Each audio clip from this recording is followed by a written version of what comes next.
Freedom physically refined rice bran oil cholesterol ని శుభ్రం చేసేందుకు ప్రతిరోజు వాడండి ఫ్రీడమ్ రైస్ బ్రాన్ ఆయిల్. ఇప్పుడు మన కాంటూర్ సమస్య ఉంది. కాంటూర్ సమస్యని హ్యాండిల్ చేయాలంటే అది రాష్ట్రం గ్రీన్ ట్రిబ్యునల్కి వెళ్తుంది, పర్యావరణ శాఖలకు వెళ్తాయి. అప్పుడు కేంద్రం కావాలి. కైకలూరులో ఎందుకు బీజేపీకి మనం ఇచ్చామంటే, దట్టు కామినేని గారికి ఎందుకు ఇచ్చామంటే మృదు స్వభావి, నిలబడతాడు, మాట మాట్లాడితే ఆరోగ్య శాఖ మంత్రిగా బలంగా చేశాడు. మనకి ఉద్దానం సమస్యని నేను ఒక మాట చెప్తే చంద్రబాబు గారికి నాకు మధ్యలో అనుసంధానంగా ఉండి ఉద్దానం సమస్యని అడ్రస్ చేసిన ఆయన.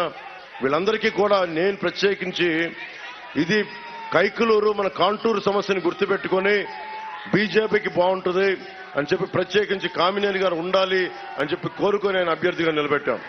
గాజు గ్లాసు కైకలూరులో మన గాజు గ్లాసు గుర్తు లేదు. ముఖ్యంగా జన సైనికులకి, వీర మహిళలకి, జనసేన మద్దతుదారులకి చెప్తా ఉన్నాను. వైఎస్ జగన్ ఏం చేశాడంటే కుతంత్రంగా ఎవరో స్వతంత్ర అభ్యర్థికి గాజు గ్లాస్ గుర్తు కేటాయించారు, మన ఇక్కడ పోటీ చేయట్లేదని.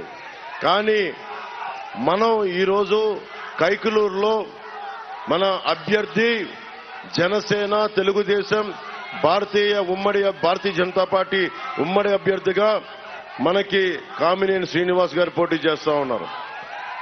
ఏలూరు పార్లమెంట్ అభ్యర్థిగా పుట్ట మహేష్ యాదవ్ గారు పోటీ చేస్తా ఉన్నారు.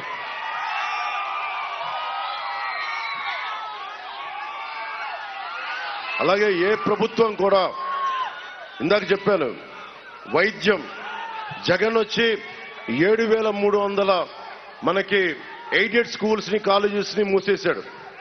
కొత్త స్కూళ్లు తెరవల. 62,000 మంది నుంచి 68,000 బిడ్డలు, 5 ఏళ్ల నుంచి 18 ఏళ్ల బిడ్డలు చనిపోయారు. ఒక్కడు మాట్లాడలా. 30,000కి పైగా ఆడబిడ్డలు అదృశ్యమైపోయారు. 25,000 కిలోలు గంజాయి ఈ రోజున కూర్చో హెరాయిన్ మత్తు మందులు వైజాగ్ పోర్ట్లో దొరికినాయి. ఎక్కడికెళ్ళు దాదాపు 23 లక్షల మంది యువత గంజాయికి, మత్తుకి బానిసలయ్యారు. మిమ్మల్ని అందరినీ మత్తులో పెట్టేస్తా ఉన్నారు. నాకు సరదా కాదు. వచ్చి నేను మిమ్మల్ని మీ గుండెల్లో ధైర్యం నింపడానికి వచ్చాను నేను రాజకీయాల్లోకి. భయపడకండి. భవన నిర్మాణ కార్మికుల కోసం మొట్టమొదటి గళమెత్తింది జనసేన, పవన్ కళ్యాణ్. భవన నిర్మాణ కార్మికులకు చెప్తా ఉన్నాను, మీ స్థిరీకరణ, మీ నిధులతో పాటు ముఠా కూలీలకు కూడా ప్రత్యేకమైన కార్పొరేషన్ ఏర్పాటు చేస్తాం. అది మీరు చూసే దాంట్లో మేనిఫెస్టోలో ఉంది. అలాగే ఇప్పటిదాకా దేశంలో ఏ ప్రభుత్వం కూడా చేయలే. 25 లక్షల రూపాయలు ఇన్సూరెన్స్, ఏ ఆరోగ్య సమస్య వచ్చినా కుటుంబానికి 25 లక్షల రూపాయలు హెల్త్ ఇన్సూరెన్స్ కూటమి ప్రభుత్వం ఇస్తా ఉంది. ఇది ఇప్పటిదాకా భారతదేశంలో ఏ ప్రభుత్వం చేయలే. మనకి ఫీజు రీఇంబర్స్మెంట్లు కానీ, ఏవైనా సరే ఆరోగ్యపరమైన మనకి మంచినీరు కానీ, ఇవన్నీ ప్రొవైడ్ చేసి చేయడానికి మేము సంసిద్ధంగా ఉన్నాం. నిర్ణయం మీది. మీరు చాలా జాగ్రత్తగా నిర్ణయం తీసుకోవాలి. ముఖ్యంగా యువతకి చెప్తున్నాను, మీ భవిష్యత్తు మీ చేతుల్లో ఉంది, మా చేతుల్లో లేదు. నా చేతుల్లో ఏముంది? మీ అందరికీ తప్పప్పులు చెప్పగలను. బయటికి వచ్చాను, మనకి కేంద్ర నాయకత్వంతో మాట్లాడాను, భారతీయ జనతా పార్టీ అలయన్స్ ని తీసుకొచ్చాను, తెలుగుదేశంని, జనసేనని కలిపాను. శత్రువుని మనలో మనం కొట్లాడుకోకుండా మనందరినీ గ్రామాల నుంచి ఏకం చేశాను. కానీ నిర్ణయం తీసుకోవాల్సింది మీరు అటు ఆలోచించి ఇటు ఆలోచించి మేము వైసీపీ పథకాలు ఈ రోజున మనకి జగన్ ఇవ్వటం కాదు, మనందరి కష్టం.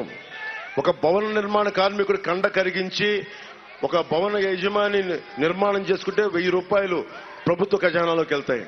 అలాంటి ట్యాక్సులన్నీ కలెక్ట్ చేసి మనకి ఇవ్వాలి. ప్రభుత్వం ధర్మకర్త, ముఖ్యమంత్రి అనేవాడు. అక్కడ ఉన్న బ్యాంకులో డబ్బులు పెట్టుకుంటే బ్యాంక్ మేనేజర్ డబ్బులు కాదు. ఓకే, మాకు వడ్డీలు కావాలి. ఎవరికి వడ్డీలు ఇవ్వాలి అంటే, ఎవరికి ఫైనాన్స్ ఇవ్వాలంటే తిరిగి పే చేసేవాడికి ఇవ్వాలి. ప్రభుత్వం చేయాల్సింది అంతే. అంతేగాని జేబులోంచి డబ్బుల్లాగా అందరికీ తీసి మేము వాడుకుంటాం, మా ద్వారంపూడి చంద్రశేఖర్ రెడ్డికి వాడుకుంటాం, మా మిథున్ రెడ్డి గారికి వాడుకుంటాం, మా పెద్దిరెడ్డి గారికి వాడుకుంటాం. అటవీ శాఖ మంత్రి పెద్దిరెడ్డి గారు రాష్ట్రానికి ఒక్కసారన్నా వచ్చి మన కొల్లేరు వైపు చూశారా? వచ్చి మాట్లాడారా? ఒరిస్సాలో ఉన్న బర్డ్ శాంక్చురీ లాగా ఎందుకు చేయలా? ఎందుకు పర్యాటక రంగం మనకి ఎందుకు ముందుకు తీసుకెళ్ళా? పర్యాటక రంగం వస్తే బోళ్ళంత డబ్బులు వస్తాయి కదా మనకి. బోట్లు, షికార్లు, బిల్డింగ్లు అన్ని కూర్చోబెట్టంటే స్థానిక యువతకు ఉపాధి అవకాశాలు కలుగుతాయి కదా. ఎందుకు చేయలా? ఎర్ర చందనం కొట్టుకుంటా బిజీగా ఉన్నప్పుడు మన కొల్లేరు గురించి ఆలోచించే సమయం వాళ్ళకి ఎక్కడ ఉంటుంది? ఇవన్నీ మీరు ఆలోచించుకోండి. మీ భవిష్యత్తు కోసం వచ్చా. ఇంకొకసారి దోలెక్కి కొట్టుకుంటున్నా, బాగా దోలెక్కి కొట్టుకుంటున్నా దూలం నాగేశ్వరరావు గారు కావాలా? ఏం దౌర్జన్యం చేస్తారా వీళ్ళు? అంత దూరం ఏం చూసుకొని అని మీరు ప్రత్యేకించి పెట్టి పుట్టారా? భయపెట్టేస్తారా? సమాజం మీరు ధైర్యంగా ఉంటేనే సమాజం నిలబడుద్ది. ఎరుపు జెండా మీ ఇష్టంతో నా మీద విసిరేయటం కాదు. ఎరుపు జెండా విప్లవానికి సంకేతం. విప్లవానికి సంకేతం. ఎదురు తీసుకెళ్తే గుండె ధైర్యం రావాలి. నా ముందు హుషారుగా మీరు వేస్తే సరిపోదు, నా దృష్టిలో పడితే సరిపోదు. భారత మాత దృష్టిలో పడండి. ఆ ఎలుగెత్తే రెపరెపలాడుతున్న మువ్వెన్నెల జెండా దృష్టిలో పడండి. పవన్ కళ్యాణ్ అనే వ్యక్తి, అతనికి ఒక పరిమితమైన కాలం ఉంటుంది. భగవంతుడిచ్చిన ఆయుస్సు ఉంటుంది, వెళ్ళిపోద్ది. కానీ మీరు నిరంతరం సాగాల్సిన వాళ్ళు. మీరు ఆలోచించుకోండి. భయపడకుండా బతకండి. అదొక్కటే నేను ఇవ్వగలిగేది మీకు. మిగతా సమస్యలన్నీ తీర్చే బాధ్యత కూటమి ప్రభుత్వానికి. సుమన్ టీవీలో మీ పర్సనల్ అండ్ బిజినెస్ ప్రమోషన్స్ కోసం కింది నెంబర్కి కాంటాక్ట్ చేయండి.